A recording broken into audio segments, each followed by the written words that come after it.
तो प्यारे स्टूडेंट, कैसे हो आप सभी। आशा करता हूँ बहुत अच्छे होंगे। तो आज हम पढ़ेंगे अनुपात समानुपात का पार्ट नंबर 2। कल हमने अनुपात समानुपात के कुछ बेसिक तथ्यों को जाना था। तो आप और हमको मिल गए मैथ का डर बिल्कुल समाप्त करना होगा, क्योंकि स्टूडेंट जब भी हम कभी अपने जीवन में आगे बढ़ते हैं तो सफलता और असफलता दोनों ही हमारे जीवन का हिस्सा होती है। तो जैसे हम सफलता को स्वीकार करते हैं, हमको ऐसे ही असफलता को भी स्वीकार करना चाहिए, क्योंकि असफलता भी हमारे जीवन का हिस्सा होती है। जब तक हम असफल नहीं होते तब तक हम कुछ सीखेंगे नहीं, तब तक हम सीखेंगे नहीं जब तक हम जीवन में जीतेंगे नहीं। इसलिए मैं कहता हूं स्टूडेंट कि असफलता एक चुनौती है, इसे स्वीकार करो। कहां क्या कमी रह गई देखो और सुधार करो, तो हमारी जीत निश्चित है। तो प्यारे विद्यार्थियों, हम देखते हैं अनुपात समानुपात के कुछ क्वेश्चन। तो क्वेश्चन नंबर 1 है हमारा। क्वेश्चन नंबर 1 है 0.75 अनुपात x समानुपात 5 अनुपात 8 हो तो x का मान क्या होगा। तो प्यारे विद्यार्थियों, ये समानुपात से क्वेश्चन है और आपको मैंने कल समानुपात समझाया था। क्या करते हैं हम समानुपात में, जो अंदर की राशियां हैं उनकी गुना बराबर बाहर की राशियों की गुना। तो अंदर की राशि कौन है, x गुना 5 बराबर 0.75 गुना 8। 5 से कितनी बार डिवाइड होगा, 0.15 बार। तो x बराबर क्या होगा, 0.15 की गुणा करेंगे 8 में तो 15 अट्ठे 120 और यहां दशमलव का निशान लगेगा। x बराबर क्या आ गया, 1.20। क्वेश्चन नंबर 2,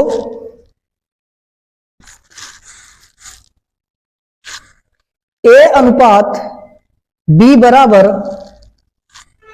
b अनुपात c हो तो a की पावर 4 अनुपात b की पावर 4 क्या होगा। ऑप्शन नंबर ए b का स्क्वायर अनुपात ac। Option number 2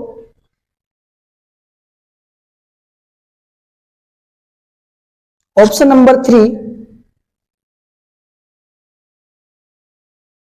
option number 4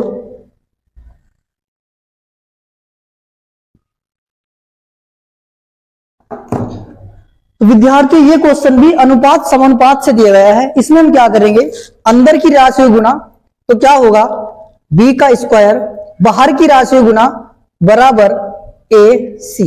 तो हमको क्या चाहिए, a की घात 4 अनुपात b की घात 4 का मान हमको चाहिए। तो यहां से हम क्या कर सकते हैं, हम b की घात 2 को b की घात 4 बना सकते हैं। वो कैसे बनाएंगे, दोनों ओर का स्क्वायर करने पर। जब दोनों तरफ का स्क्वायर होगा तो b की घात 4 बराबर a की घात 2 इंटू c की घात 2। तो यहां से हमको क्या मिल गया, हमको मिल गया b की घात 4 का मान क्या होगा, a का स्क्वायर इंटू c का स्क्वायर। तो अब हम इसमें इसको रख देंगे, a की घात 4 अनुपात b की घात 4 का मान क्या है, a का स्क्वायर और c का स्क्वायर। अनुपात में है, a का स्क्वायर हम इसके नीचे ले जा सकते हैं, और जब बेस सेम होता है तो भाग में घात क्या हो जाती है, घट जाती हैं। तो घात 2 4 में से घटेगी तो क्या बचेगा, a का स्क्वायर अनुपात c का square. Option number C answer. Question number 3,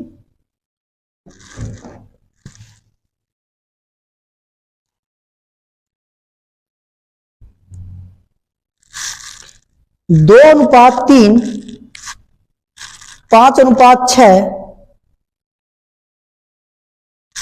का मिश्र अनुपात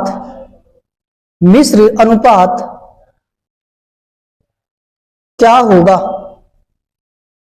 क्वेश्चन है 2 अनुपात 3 5 अनुपात 6 का मिश्र अनुपात क्या होगा। तो मैंने आपको बताया था मिश्र अनुपात हम कैसे निकालते हैं, 2 पंजे 10 अनुपात 3 छंग 18। इसको आगे और हम सिंप्लीफाई कर सकते हैं, 5 दूनी 10 और 9 दूनी 18। तो इसका सिर्फ मिश्र अनुपात क्या आ गया, 5:9। इसका ये क्या होगा, आंसर होगा 5:9। आप इसको स्क्रीनशॉट कर सकते हो।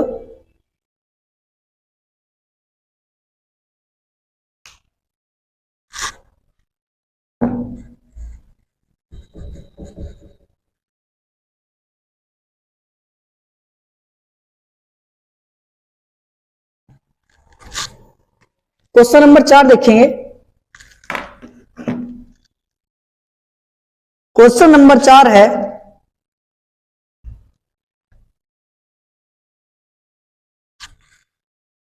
A अनुपात B बराबर 5:11,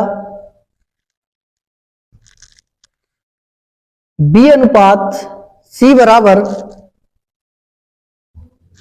2:3।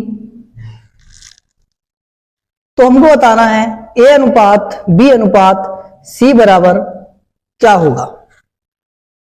तो हम क्या करते हैं पहले स्टूडेंट, A B और C का अनुपात हमको बताना है। तो A और B का अनुपात कितना दिया है, 5:11।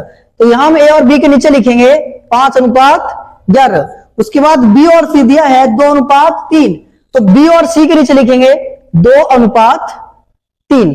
उसके बाद क्या करेंगे, ये वाला स्थान खाली है तो इस पे कब्जा कौन करेगा, इसका पड़ोसी। तो यहां क्या होगा 2, यहां क्या होगा 11। उसके बाद क्या करेंगे, हम इसकी सीधी मल्टीप्लाई कर देंगे, 5 दूनी 10 अनुपात 11 दूनी 22, 11 तिया 33। तो A अनुपात B अनुपात C क्या होगा, 10:22 अनुपात 33। Question number 4,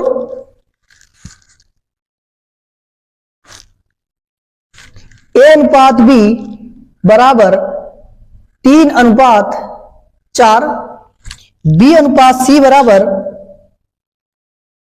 8:9। तो हमको बताना है A अनुपात B अनुपात C बराबर क्या होगा। तो सेम क्वेश्चन है, A और B के नीचे क्या लिखेंगे हम, 3:4। B और C के नीचे क्या लिखेंगे हम, 8:9। उसके बाद क्या करेंगे, इसका पड़ोसी कौन है 4 का, यहां 4 लिख दिया, यहां का लिखेंगे 8।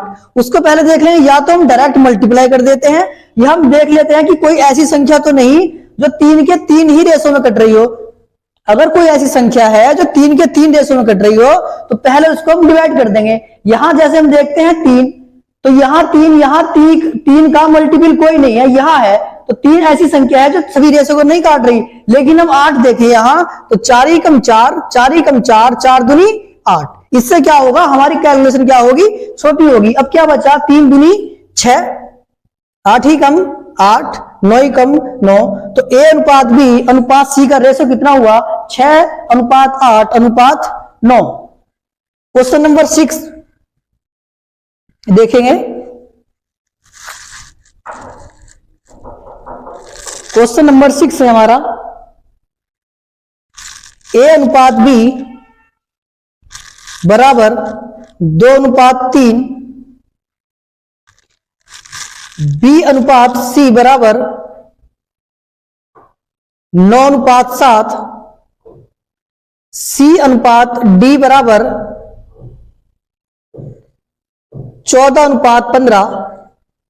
तो हमको बताना है A अनुपात B अनुपात C अनुपात D बराबर क्या होगा। तो सेम क्वेश्चन है लेकिन इसमें एक अनुपात ज्यादा पूछा गया है। हम क्या करेंगे, A के और B के मान नीचे रखेंगे 2:3। उसके बाद B और C के मान उसके नीचे रखेंगे 9:7, 9:7। उसके बाद C और D के मान नीचे रखेंगे 14:15। उसके बाद क्या करेंगे, यहां क्या लिखेंगे 3, यहां क्या लिखेंगे 3, यहां क्या लिखेंगे 7 और यहां क्या लिखेंगे 9, यहां क्या लिखेंगे 14। उसके बाद हमको क्या देखना है, बहुत बड़ी कैलकुलेशन दिखाई दे रही है। तो हम क्या करेंगे, देखेंगे कोई यहां मल्टीपल तो नहीं है, ऐसा मल्टीपल जो चारों ही रेशो में कट रहा हो। हम यहां देखेंगे 2 से यहां 14 भी कट रहा है लेकिन यहां कोई संख्या नहीं कट रही।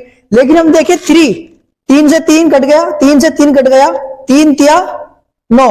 उसके बाद 14 को देखेंगे हम, तो 7 ही कम 7, 7 दूनी 14, 7 दूनी 14, 7 दूनी 14। तो इससे क्या होगा हमारा, इससे हमारा अनुपात छोटा हो गया। अब क्या करेंगे हम, 2 तिया 6, 6 दूनी 12, अनुपात 9 दूनी 18, अनुपात 7 दूनी 14, अनुपात 15 ही कम 15। तो ए बी सी डी का रेशो पूछा गया था, कितना होगा, 12 अनुपात 18 अनुपात 14 अनुपात 15। स्क्रीनशॉट ले सकते हो आप।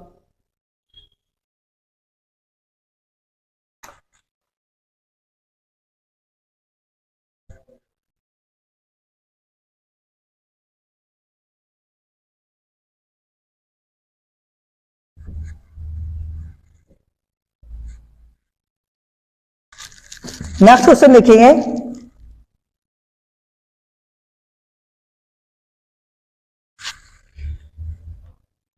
ए अनुपात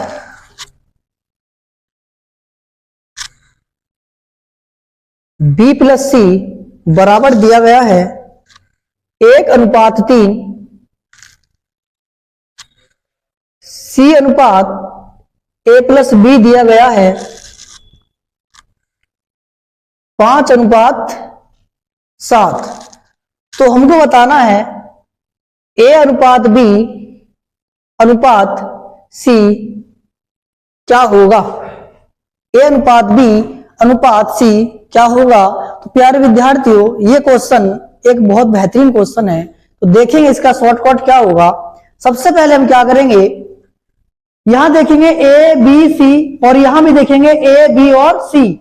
तो यहां ए बी और सी हैं, इन तीनों का यहां मान देखेंगे तो 3 और 1 4, और यहां तीनों का मान देखेंगे तो 7 और 5 12। यही 3 व्यक्ति यहां हैं, यही 3 यहां हैं, लेकिन यहां इनका मान 12 है और यहां इनका मान 4 है। तो ये क्या होना चाहिए था, बराबर होना चाहिए था। तो इसको हम बराबर कैसे करेंगे, अगर इनका सम, अगर रेशो का सम हमको इक्वल करना हो तो जो रेशो का सम होगा उसका जो इनवर्स रेशो होगा उससे क्या कर देंगे, हम गुना कर देंगे। यहां जैसे 3 और 1 क्या होगा 4, 7 और 5 12। अगर इसका इनके सम का रेशो निकालते हैं हम तो 4 ही कम 4, 4 तिया 12।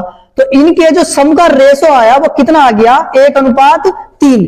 अब इनका मान बराबर करने के लिए हम क्या करेंगे, जो इसका रेशो है इसकी गणना किस में कर देंगे, इस वाले रेशो में, और जो इसका रेशो है उसकी गणना किस में कर देंगे, इस वाले रेशो में। तो क्या करेंगे हम, ए अनुपात बी प्लस सी का अगर हमको रेशो निकालना है तो 3 ही कम 3 अनुपात 3 तिया 9।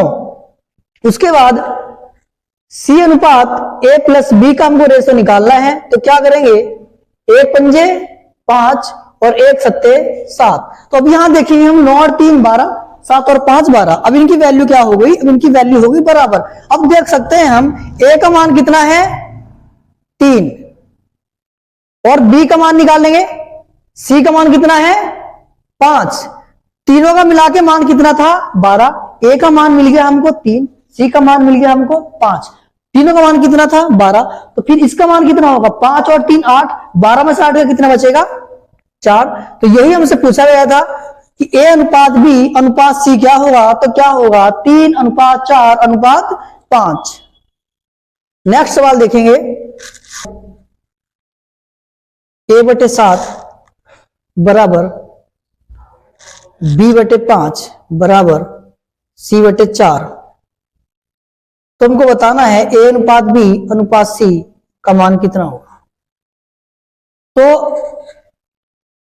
ऊपर लिखे हुए जो वेरिएबल है, अगर इनका कोफिशिएंट 1 हो तो इनके नीचे जो मान लिखे हुए हैं वे इनके क्या होते हैं, मान होते हैं। यहां a का मान क्या होगा 7, अनुपात b का मान क्या होगा 5, अनुपात c का मान क्या होगा 4। यही हमारा उत्तर होगा। अगला सवाल देखेंगे, 2a बराबर 3b बराबर 4c हो तो हमको बताना है a अनुपात b अनुपात c क्या होगा। तो यहां से हम क्या करेंगे, इनका क्या लेंगे, हम एलसीएम लेंगे। क्या लेंगे इनका, हम एलसीएम लेंगे।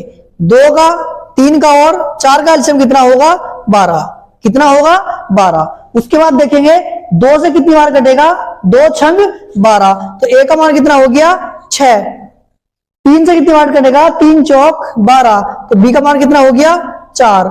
सी से कितनी बार, 4 से कितनी बार कटेगा, 4 तिया 12, तो सी का मान कितना हो गया 3। ये क्या होगा हमारा ए अनुपात बी अनुपात सी का रेशो होगा। तो या तो इसको हम क्या कर सकते हैं, बिल्कुल बेसिक से कर सकते हैं, या क्या कर सकते हैं, इसको एलसीएम लेके कर सकते हैं, या एक मेथड आता है हमारा छुपाने वाला। छुपाने वाला मेथड कैसे होता है, अगर हमको ए का मान चाहिए तो हम ए की वैल्यू छुपा लेंगे और शेष जो बचे उनको गुना कर देंगे, 3 चौक 12।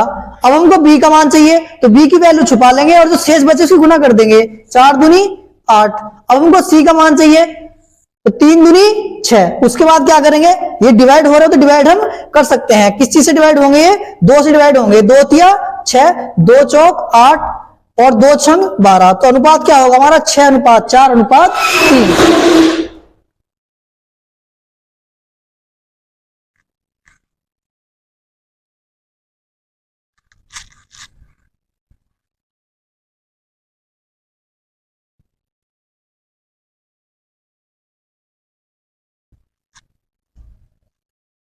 अगला सवाल देखेंगे।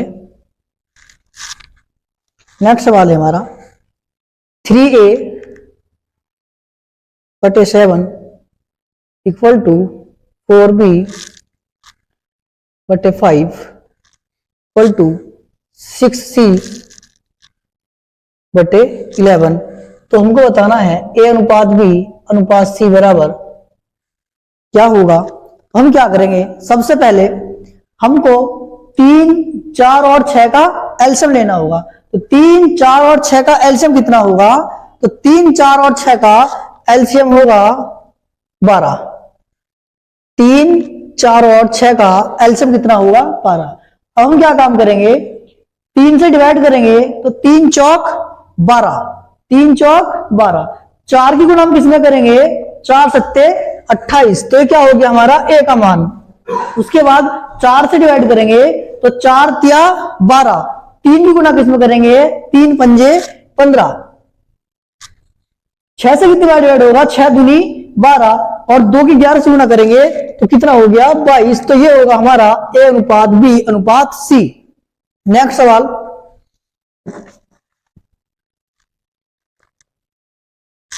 ए अनुपात बी बराबर 1/2 अनुपात 3/8, बी अनुपात सी बराबर 1/3 अनुपात 5/9। तो हमको बताना है ए अनुपात बी अनुपात सी क्या होगा। तो क्या करेंगे, सबसे पहले हमको जो डिनोमिनेटर में संख्या लिखी होंगी ये हटानी होगी। वो कैसे हटेंगी, वो ऐसे हटेंगी कि 2 और 8 का क्या लेंगे हम, 2 और 8 का एलसीएम लेंगे। 2 और 8 का एलसीएम कितना होगा 8, एलसीएम की गुणा इसमें हम कर देंगे। 2 से कितनी बार डिवाइड होगा, 2 चौक 8, 4 की गुणा किससे करेंगे, 1 से करेंगे।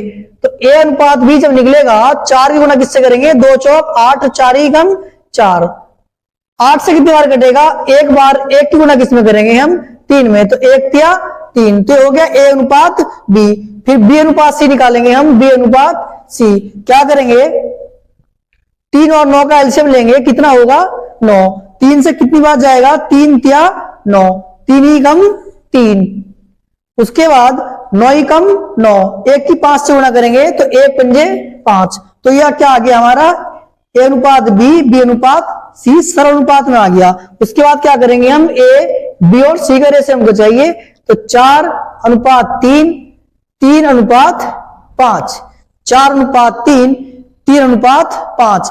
वैसे तो विद्यार्थी यहां से हम देखें, यहां भी 3 है और यहां भी 3 है, तो ए का मान कितना हो गया यहाँ 4 और बी का मान यहाँ कितना हो गया 3 और सी का मान यहाँ कितना हो गया 5। तो इस सवाल का आंसर कितना हो गया 4:3:5।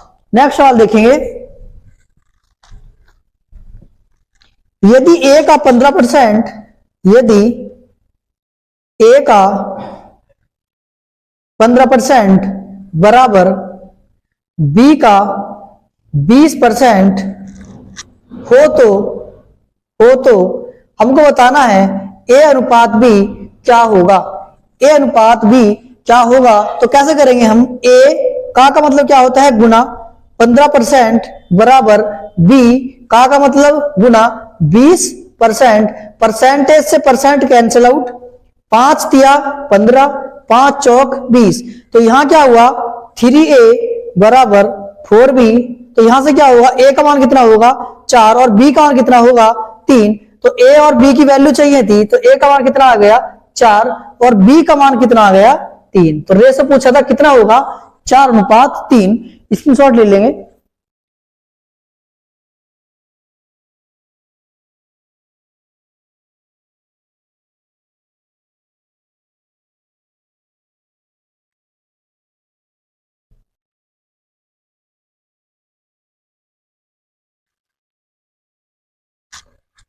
नेक्स्ट सवाल, यदि ए का 75% बराबर